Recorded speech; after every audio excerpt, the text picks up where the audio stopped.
दावणगावात कैलासावर कैलासावरती सर्व ऋषी देवता गण भजन करू लागले भोले बाबाचं. आणि भोले बाबाचं भजन करून महाराज भोले बाबा प्रसन्न झाले. सगळ्यात लवकर प्रसन्न होणारा देव म्हणजे भोले बाबा. सगळ्यात लवकर त्याला भोले बाबाच म्हणतात. भोळा येतो, एवढा भोळा आहे भक्तासाठी. चतुरा तो शिरोमणी सुद्धा आहे, पण देव भोळा भक्तासाठी भोळा सुद्धा आहे. भोले बाबा महाराज समाधीतून जागे झाले, प्रसन्न झाले. म्हणे बोला काय पाहिजे. पाहिलं तर महाराज कुणाचे हात मोडले होते, कुणाचे पाय मोडले होते, कुणाचे डोळे काढले होते. पाहिलं आणि पाहिल्यानंतर म्हणे आता 5च मिनिटं राहिलेत, सगळ्यांचे हात तुम्हाला परत.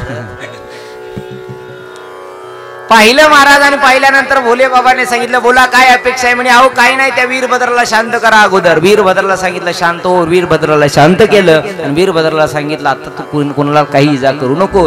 देवांना सांगितलं देवा आमचे हात मोडले, आमचे हात परत द्या. ज्यांचे हात मोडले होते हात परत दिले, ज्यांचे पाय मोडले होते त्यांचे पाय परत दिले, ज्यांचे डोळे गेले होते महाराज त्यांना डोळे परत दिले, ज्यांच्या केस उपटले होते त्यांना केस परत दिले. महाराज एवढ्यामध्ये भृगु ऋषी समोर आले आणि भृगु ऋषीने सांगितलं महाराज अहो बघा ना तुमच्या त्या भूतांनी वीरभद्रांनी काय केलंय, आमच्या दाढ्या मिशाच उपटून टाकल्यात, आमच्या दाढी मिशाच उपटून टाकल्यात. महाराज भृगु वंशातले सगळे ऋषी आले. ऋषी आल्यानंतर देवांना सांगितलं सगळ्यात मोठी चूक तर तुमचीच आहे. कुठली चूक आहे महाराज आमची. अरे तुम्ही जर ओम शंकराय नमः म्हणून आहुती दिली असती तर वीरभद्रही मेला नसता, वीरभद्रही आला नसता आणि सती माताही मेली नसती आणि तुमच्या कुणालाच काही इजा झाली नसती. पण सगळ्यात मोठी चूक कुणाची आहे, या ब्राह्मणांची, या भृगु ऋषींची. सांगितलं जा इथून पुढे तुमच्या वंशात जेवढे काही पुरुष जन्माला येतील त्यांना दाढ्या मिशा येणारच नाही. भोले बाबांना आशीर्वाद दिला महाराज. आणि नक्की असं ओळखायचं काय, ज्यांना दाढी मिशा नसतील ते कोणाच्या वंशातले, भृगु वंशातले आहे की नाही. महाराज शंकरजीने सांगितलं म्हणे जा तुम्ही परत, तुम्हाला काही मिळणार नाही. शंकरजीने परत पाठवलं. सगळेजण आनंदानं भोले बाबाचं भजन करायला लागले. इकडे राजा परीक्षितला शुकदेवांनी सांगितलं म्हणे महाराज या तिन्ही कन्यांचा विस्तार तुम्ही सांगितला, पण ऐका ना जे 4 नंबरचा मुलगा होता त्याचं नाव होतं उत्तानपाद राजा. त्या उत्तानपाद राजाच्या घरी एखाद्याचा जन्म झाला की नाही, जन्म झाला की नाही म्हटल्यानंतर महाराज पाहिलं 5 वाजले होते. सांगायचं होतं पण राजा परीक्षितीला शुकदेव भगवंतांना सांगितलं आज थोडं सांगू आणि उद्या. तेवढ्यामध्ये महाराज उत्तानपादाचं चरित्र सांगत असताना राजा परीक्षितीला शुकदेव भगवान म्हणतात सूत मोदय शौनकादिक ऋषीला सांगतात म्हणे राजा नाईक या उत्तानपादाला 2 बायका होत्या, 2 बायका. आणि आपल्याकडं मन आहे 2 बायका फजिती 3 असल्यावर कसं म्हणते, ज्याला झाल्या त्यालाच विचारा.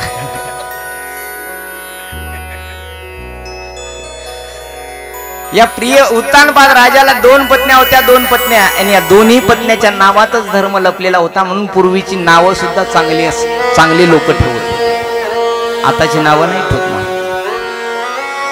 सुनीती माता एकीचं नाव होतं आणि एकीचं सुरुची होतं महाराज. जी सुनीती होती ना ती नीतीनं आणलेली होती. सु म्हणजे चांगली, नीती म्हणजे धर्म. चांगला धर्म म्हणजे सुनीती होती. आणि सुरुची, सु म्हणजे चांगली आणि रुची म्हणजे आवड. चांगली आवडीनं आणलेली. एक होती आवडती आणि दुसरी होती ना आवडती. एक होती लग्न करून आणलेली, दुसरी होती हे तुम्हीच म्हणा. अशा 2 पत्न्या होत्या, 2 पत्न्या. दोन्हीला एक मुलगा होता. 6 वर्षाची मुलं होती. सुनीतीचा मुलगा होता ध्रुव. आणि सुरुचीचा मुलगा होता उत्तम. सुनीतीला मात्र त्यानं राजवाड्यात ठेवू दिलं नाही या सुरुचीनं, कारण आवडती पत्नी होती म्हणून तिचंच ऐकत होता. आता आवडती असो किंवा ना आवडती असो, कुणाचं ऐकतात लोक? तिचंच ऐकावं लागतं. नाही ऐकल्यावर जेवायला मिळत नाही. देव ऐकत होते, तुमचं आमचं काय होय.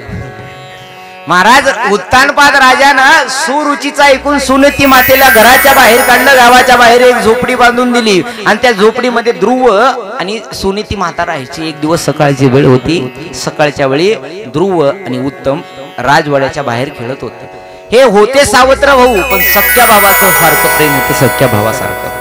पण या कलियुगात सख्खा भाऊ पक्का वैरी झाला, त्याच्यासारखा वैर कुणाच नाही.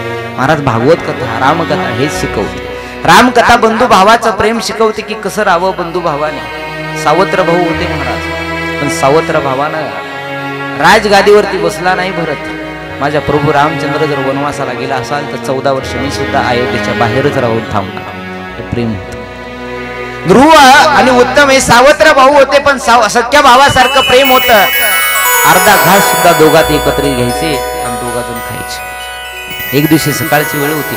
दूध पिऊन दोघे जण खायला खेळत होते. खेळत असताना सकाळच्या वेळी उत्तानपाद राजा राजसिंहासनावर बसला आणि राजसिंहासनावर बसल्यानंतर ध्रुवाला उत्तमाला वाटलं आपले वडील राजगादीवरती बसले, तर पळत पळत गेला आणि त्यांच्या मांडीवर जाऊन बसला. जसा मांडीवर बसला, मांडीवर बसल्यानंतर महाराज ध्रुवही पळत पळत गेला. आपले बाबा आहेत म्हणून डाव्या मांडीवरती ध्रुव बसला, उजव्या मांडीवरती उत्तम बसला. दोघेही बसल्यानंतर महाराज विचार केला. उत्तानपाद राजा दोघांच्या डोक्यावर हात ठेवणार, उजवा हात उत्तमाच्या डोक्यावर ठेवला, डावा हात ध्रुव बाळाच्या डोक्यावर ठेवला. एवढ्यावर सुरुची बाहेर आली. ओ स्वामी काय करताय? पाहिलं नाही का मला? तो मुलगा इथं कशा करता आला?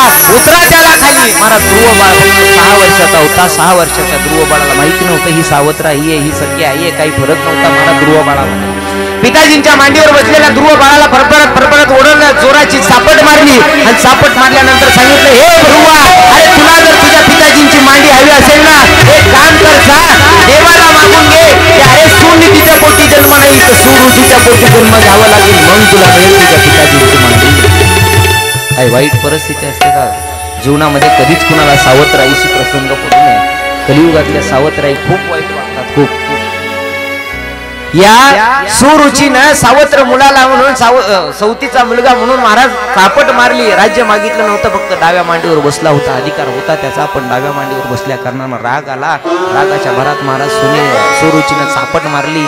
रडत रडत रडत रडत ध्रुव आपल्या झोपडीकडे निघाला. एका दासीनं घडलेला प्रकार आपल्या सुनीती आईला सांगितला आणि सुनीतीला सांगितलं, म्हणे आई, आज सुरुचीनं ध्रुव उत्तानपाद राजाच्या मांडीवर बसला होता, त्यावेळेस त्याने सापट मारली जोराची आणि हाकलून दिलाय आणि तो रडत रडत इकडे येत आहे. सुनीती झोपडीच्या बाहेर आली आणि झोपडीच्या बाहेर आल्यानंतर तिनं ध्रुवाला जवळ घेतलं. ध्रुव पाहिला, ध्रुवाला जवळ घेतलं. रडणारा ध्रुव सांत्वन करण्याकरता महाराज आईनं घरामध्ये घेतलं, झोपडीमध्ये घेतलं आणि झोपडीमध्ये घेतल्यानंतर बाळा जाऊ दे, ती आई आहे तुझी. आई कुठल्याही लेकराला मारत असते, म्हणून लेकराला राग करायचा नसतो ना. त्यावेळेस महाराज ध्रुव बाळ छोटासा 6 वर्षाचा होता. आईला म्हणत होता, आई का ग, माझं नशीब नाही का माझ्या पिताजींच्या मांडीवर बसायचं? का मला सुरुची आईनं मारलं? का मला बसू दिलं नाही? आणि ती म्हणली की सुनीती आईच्या पोटी नाही तर सुरुची आईच्या पोटी जन्म घ्यावा लागेल. आई का असं म्हणली?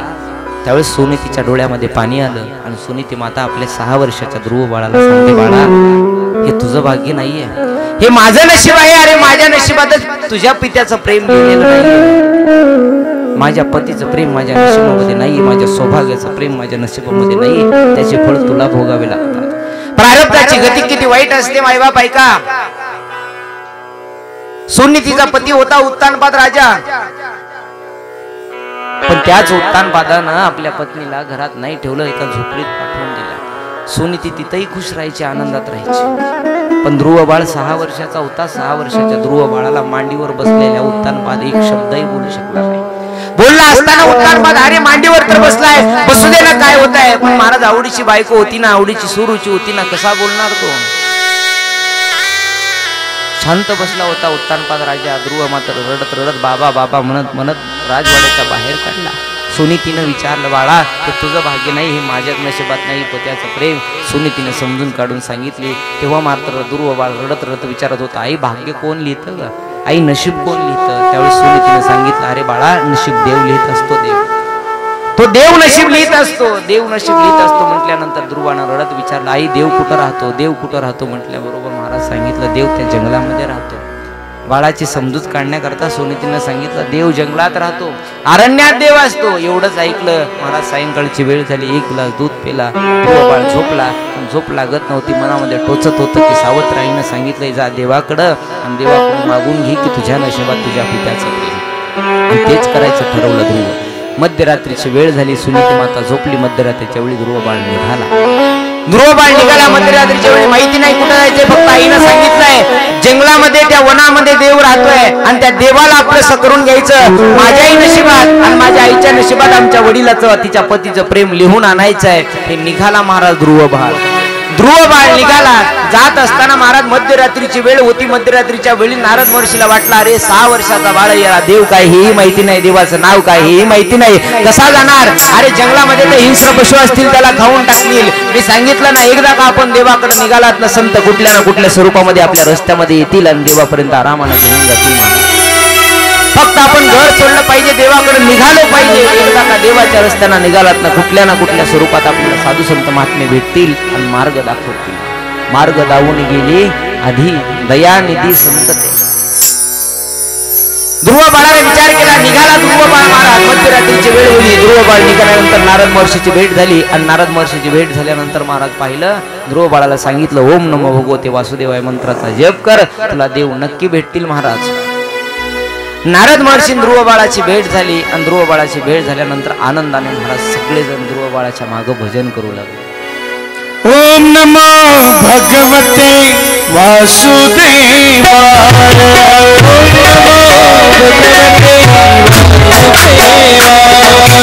ओम नमो भगवते वासुदेवाय,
भगवते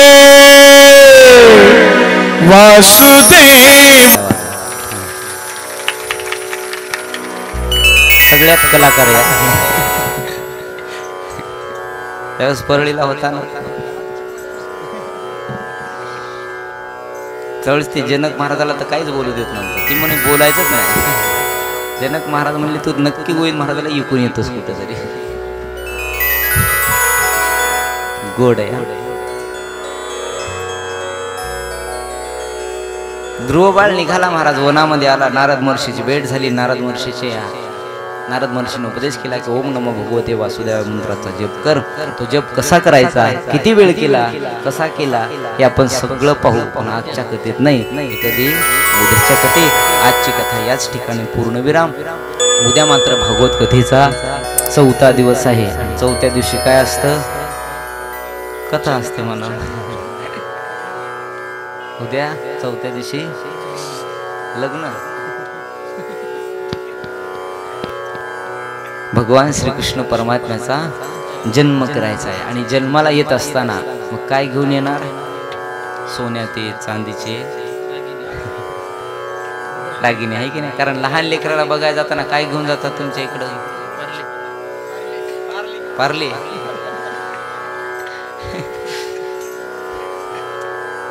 ते वारले तरी पारले, त्याला जन्माला घालायचे. येत असताना प्रसादाकरता सुंटवडा म्हणून सगळ्या जणांनी उद्या घेऊन यायचंय. उद्या कथेचा 4था दिवस आहे मोठ्या आनंदात. तसं आपण 3ही दिवस 4ही दिवस झाकी करतोय. जे आमचे परम मित्र भूपेश महाराज आहेत यांच्या नावाने एकदा टाळ्या वाजवा. सुंदर महाराज झाकी निर्माण केली, त्यांना धन्यवाद. ज्यांच्यामुळे आपल्याला खासच आनंद आला. सगळ्या जणांना वाटत होतं की उद्याची कथा कशी होती की पण ती अत्यंत चांगली झाली. असे आमचे गावकरी, आमच्या मामाचा मुलगा, साऊंड सिस्टीमचे मालक बिभीषणराव गुट्टी यांच्या नावाने एकदा जोर. घेतले बी चांगलेच होत्या, त्यांच्या नावाने टाळ्या वाजवा. या सर्वांना द्यावे तेवढे धन्यवाद कमी. खास करून आमचे जे परम मित्र आहे, ज्यांच्या आवाजानं आपण सर्वजण मंत्रमुक्त होत आहे, असे आमचे परम मित्र देवकर गुरुजी यांच्या नावाने एकदा टाळ्या वाजवा. सगळेच आमचे कलाकार, विनोद महाराज, जनक महाराज, तबला वादक पवन महाराज यांना सगळ्यांच्या नावाने एकदाच टाळ्या जोरदार वाजवा. वाजवू पडल्या तर माझ्या नावाने थोड्या शेवटच्या दिवशी आहे की नाही. आता चला आरतीची तयारी करा, एक संकीर्तन होईल, त्यानंतर आपण आरती करू. हो हो, आरतीचे यजमान ऐका. उद्या भगवान श्री कृष्णचंद्रांचा जन्म होणार आहे.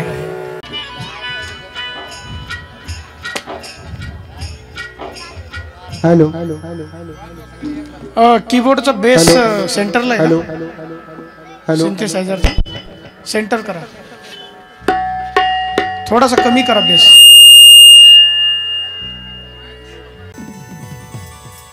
श्री राधे.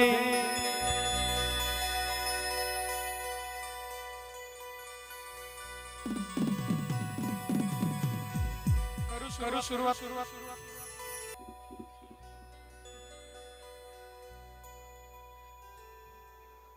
वक्रतुंड महाकाय सूर्यकोटि समप्रभ निर्विघ्नं कुरु मे देव सर्वकार्येषु सर्वदा.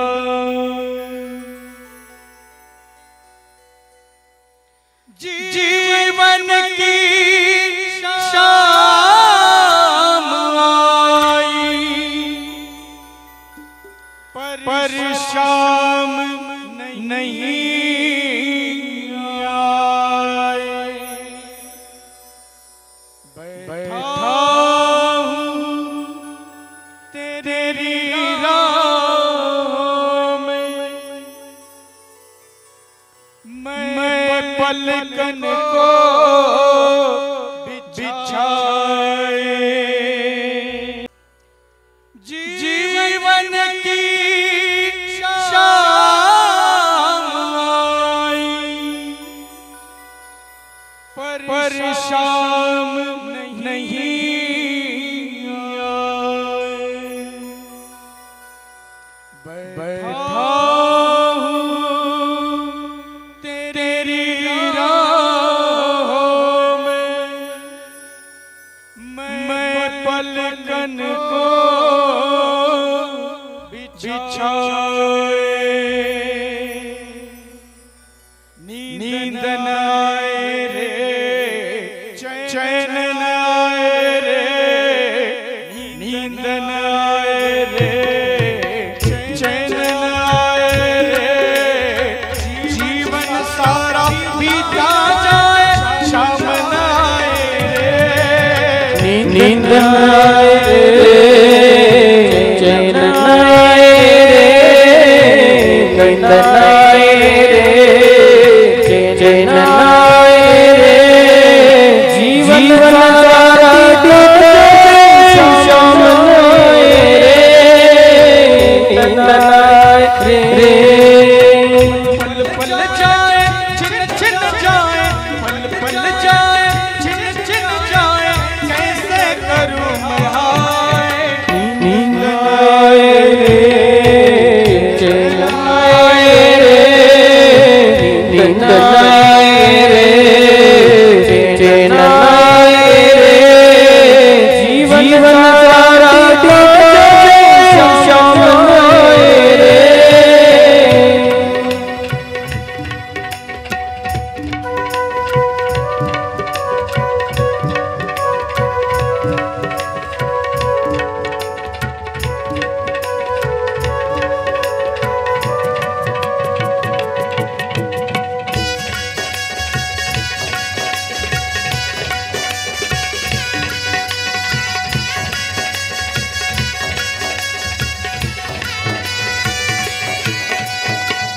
शाम सलोनी सावर सूरत ये क्या जादू किया तुमसे मिलने को मनमोहन तड़प तड़प मैं जिया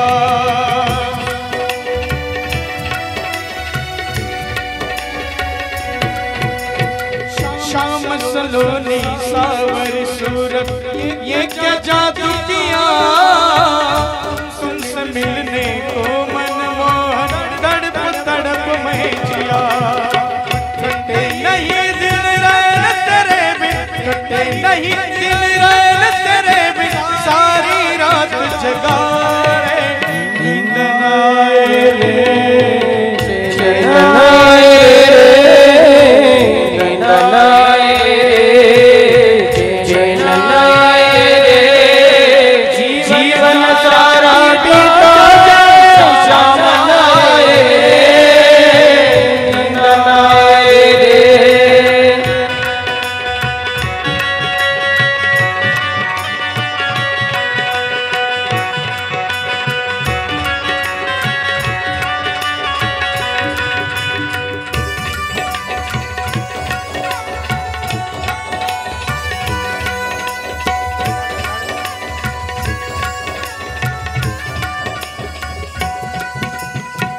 ढूंढ ढूंढ के हार चुका मैं पैरों पड़ गए छाले मुझ जैसे पागल को अब तो आकर गले लगा ले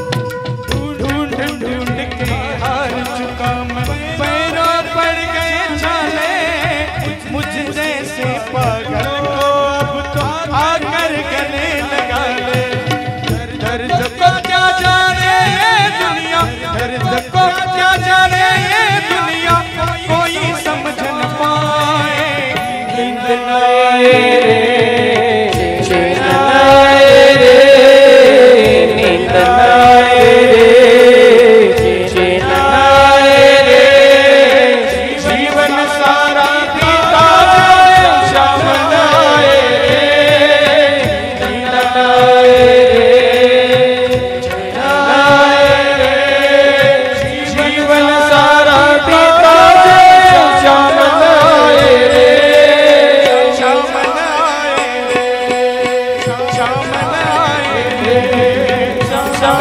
आए रे शाम न आए रे शाम न आए रे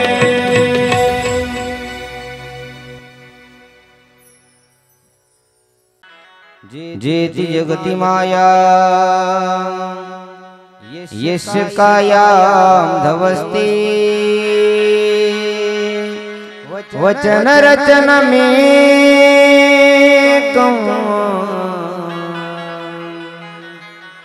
केवलं चाक्यलयं ध्रुवपदमपि यातो यत्कृपातमं ध्रुवो सकल कुशल पात्रं ब्रह्मपुत्र नतास्मितं जय जय श्री राधा रमण जय जय नवल किशोर जय गोपी चित चोर प्रभु जय जय माखन चोर सब द्वारन को छोड़कर राधे आयो तेरो द्वार वृषभान की लाडली मेरी ओर निहार वृषभान की लाडली मेरी ओर निहार गोपाल कृष्ण भगवान की, श्रीमद् भागवत महापुराण की, कृष्ण कन्हैया लाल की जय जय श्री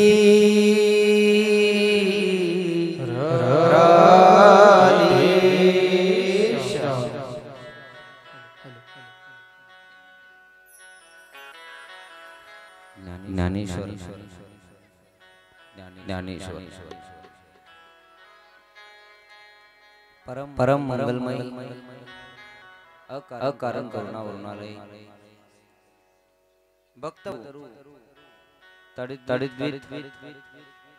विनंदित पीतांबर बाल कृष्ण लाल की वाङ्मय प्रतिस्वरूपी कथा म्हणे श्रीमद भागवत कथा होय। टाळी वाजवा।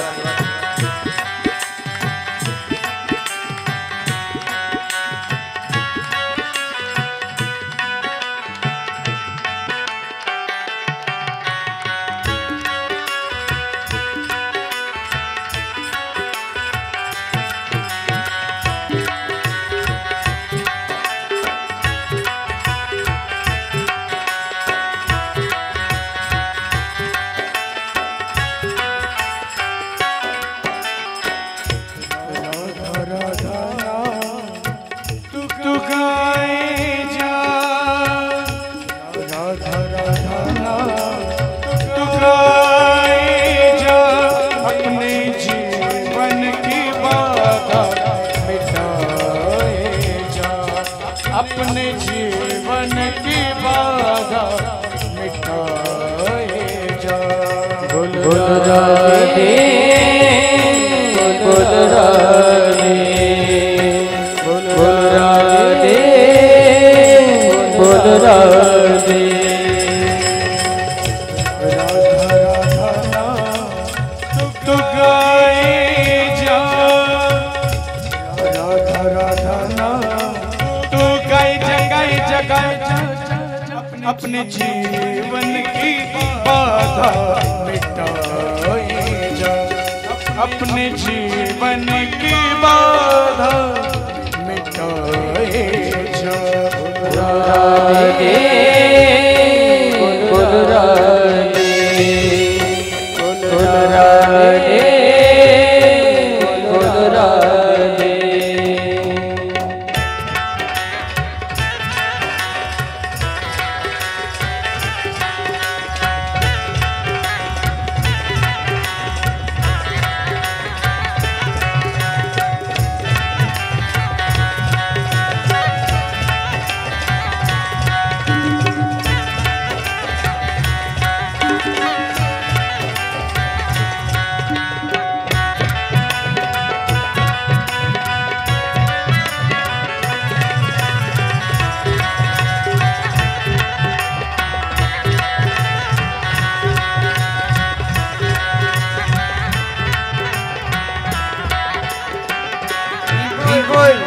राधा मेरी स्वामिनी मैं राधे को दास मैं राधे को दास मैं राधे को दास। राधा मेरी स्वामिनी मैं राधे को दास मैं राधे को दास मैं राधे को दास। जन्म जन्म मोहि राधे चरण वास। जन्म जन्म मोहि दीजियो श्री वृंदावन वास। राधे बोल राधे बोल राधे बोल राधे।